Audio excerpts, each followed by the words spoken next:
સોનું ખરીદવું એટલે જીવનભરની મૂડીનું રોકાણ કરવું. પણ શું આપણે જે સોનું ખરીદીએ છીએ એ ખરેખર એટલું શુદ્ધ છે જેટલું આપણને બતાવવામાં આવે છે? ચાલો આજે આ જ સવાલનો જવાબ શોધીએ. સામાન્ય રીતે આપણે શું કરીએ? બસ દાગીના પર હોલમાર્ક જોયો અને નિશ્ચિંત થઈ ગયા. પણ શું આજના જમાનામાં વિશ્વાસનો આ માર્ગ ખરેખર પૂરતો છે? મને તો નથી લાગતું. અને એનું કારણ છે આ. ખબર છે સમસ્યા શું છે? હવે છેતરપિંડી કરનારા લોકો એટલા હોશિયાર થઈ ગયા છે કે તેઓ લેઝર પ્રિન્ટિંગ જેવી હાઈટેક ટેકનોલોજી વાપરી રહ્યા છે. અને એનાથી એવા નકલી હોલમાર્ક બનાવે છે કે અસલી અને નકલી વચ્ચેનો ભેદ પારખવો લગભગ અશક્ય બની જાય છે. અને આ છેતરપિંડીની સીધી અસર આપણા ખિસ્સા પર પડે છે. વિચારો કે પૈસા તો ચૂકવાયા 22 કેરેટના, પણ જ્યારે દાગીના વેચવાનો કે બદલાવાનો વારો આવ્યો ત્યારે ખબર પડી કે એ તો ખાલી 18 કે 14 કેરેટનું જ છે. આ તો સીધો મોટો ફટકો કહેવાય. તો આ આખી ડિજિટલ છેતરપિંડીની રમત રમાય છે કેવી રીતે? અને આ સ્કેમર્સ કેવી રીતે હોલમાર્કિંગ સિસ્ટમ પરથી આપણો વિશ્વાસ ઉઠાડી રહ્યા છે? ચાલો એને જરા ઊંડાણથી સમજીએ. તો આ નકલી હોલમાર્ક એટલે શું? સાવ સાદી ભાષામાં કહીએ તો એ લેઝર પ્રિન્ટિંગથી બનાવેલી એક પરફેક્ટ નકલ છે. એ એટલી હદે અસલી સરકારી છાપ જેવી દેખાય છે કે સામાન્ય આંખે તો એને પકડવી નેક્સ્ટ ટુ ઇમ્પોસિબલ છે. અને આ વાત છે ને, એ ફક્ત પૈસાની નથી, એ લાગણીઓની છે. લોકો વર્ષો સુધી પાઈ બચાવીને દાગીના ખરીદે છે, અને જ્યારે એમાં છેતરપિંડી થાય ત્યારે એ માત્ર આર્થિક નુકસાન નથી, એ વિશ્વાસઘાત છે. સારું, સમસ્યાની વાત તો ઘણી થઈ. હવે વાત કરીએ એના ઉપાયની.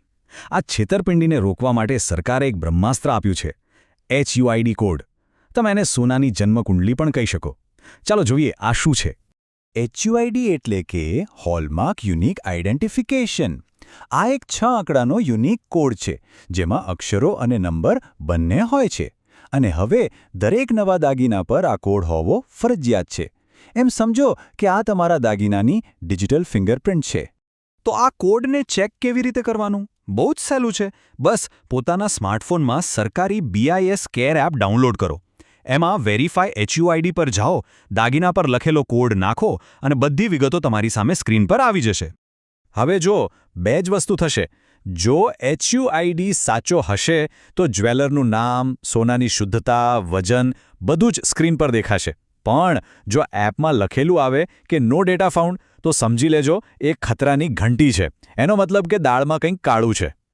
ઓકે, UID તો સૌથી પાક્કો રસ્તો છે જ, પણ માની લો કે મનમાં હજીએ થોડી શંકા હોય તો એના માટે પણ ઉપાય છે.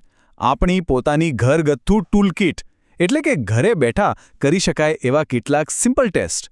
ચલો એના પર એક નજર કરીએ. તો આપણી ફર્સ્ટ લાઇન ઓફ ડિફેન્સ શું છે? એકદમ સિમ્પલ, મેગ્નેટ ટેસ્ટ. કોઈ પણ વ્યક્તિ આ ટેસ્ટ કરી શકે છે. આની પાછળનું સાયન્સ બહુ જ સરળ છે.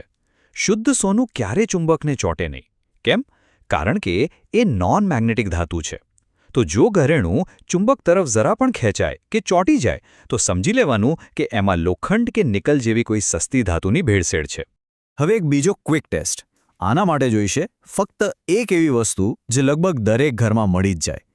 એક સિરામિક પ્લેટ. કરવાનું શું છે? બસ કોઈ પણ ચમક વગરની સિરામિક પ્લેટ પર દાગીનાને હળવેથી ઘસી જુઓ. જો સોનેરી રંગની લકીર બને તો સોનું અસલી છે. પણ જો કાળી કે ગહેરા રંગની લકીર દેખાય તો સમજી જવાનું કે એમાં ભેળસેળ છે. સિમ્પલ. આ સિવાય એક બીજો પણ ટેસ્ટ છે, ડેન્સિટી ટેસ્ટ. હવે જુઓ, અસલી સોનું ખૂબ જ ઘટ અને વજનદાર હોય છે. એટલે જ જ્યારે એને પાણીમાં ડૂબાડવામાં આવે ત્યારે તરત જ તળિયે બેસી જાય છે અને એના વજનનો અહેસાસ પણ અલગ જ હોય છે. તો આ બધી જાણકારી પછી હવે સમય છે એક સ્માર્ટ બાયર બનવાનો. ચાલો એક એવી ચેકલિસ્ટ બનાવીએ જે સોનું ખરીદતી વખતે હંમેશા કામ લાગે અને પૂરો કોન્ફિડન્સ આપે. તો બસ આ 3 સિમ્પલ સ્ટેપ્સ યાદ રાખવાના છે. નંબર 1, સૌથી પહેલા અને સૌથી અગત્યનું, BIS કેર એપમાં HUID કોડ ચેક કરો. નંબર 2, એક ઝડપી મેગ્નેટ ટેસ્ટ કરી જુઓ. અને નંબર 3, સિરામિક પ્લેટ પર સ્ટ્રીક ટેસ્ટ. બસ આટલું કરશો તો પણ મોટાભાગના ફ્રોડથી બચી જવાશે. અને છેલ્લે એક વાત હંમેશા યાદ રાખજો. આ બધી તકેદારી શા માટે જરૂરી છે? કારણ કે આ આપણી મહેનતની કમાણી છે. એક જાગૃત અને માહિતગાર ગ્રાહક બનીને જ આપણે આપણા રોકાણને આવા કોઈપણ સ્કેમથી બચાવી શકીએ છીએ. તો હવે જ્યારે સોનાની શુદ્ધતા પારખવાની બધી રીતો ખબર છે, ત્યારે સવાલ એ છે કે ઘરમાં જે દાગીના પડ્યા છે એને ચેક ક્યારે કરશો?